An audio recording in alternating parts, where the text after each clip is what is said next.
Magandang araw sa inyo mga kaibigan. Itong ating almusalita sa araw na ito, August 8. Ang ebanghelyo natin ay Matthew 16:13-23.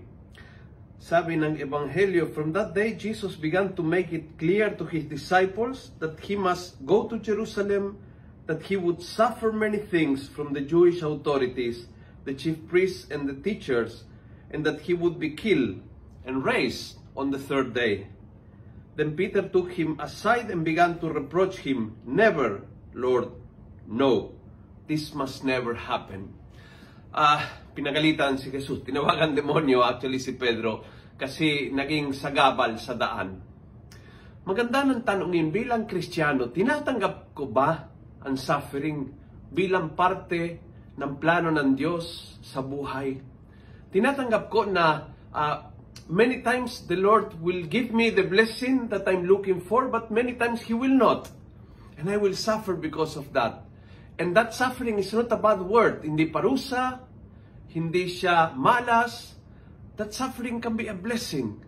Tinatanggap ko ba na nakasakit ako? Pwede akong gumaling. Praise God. Pwede hindi ako gumaling. And suffering ang binigay ng Diyos sa akin. How many saints were given the cross? Suffering, so that they can embrace and redeem. They can embrace and offer for people. Suffering is not a bad word. At feeling ko tulad ni Pedro, ang initial reaction natin is no. Lord, di pwede.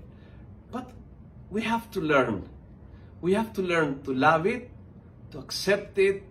We have to learn that the Lord desires so many things in our life. At pagiging bukas. At kung ano mang binigay niya, tanggapin mo, yakapin mo, iaalay mo, and that suffering will become a beautiful, shining cross na makakatulong, makakabless, makakabigay ng ligaya din sa ibang tao. Kung nagustuhan mo ang video ito, pass it on. Punuin natin ang good news ang social media.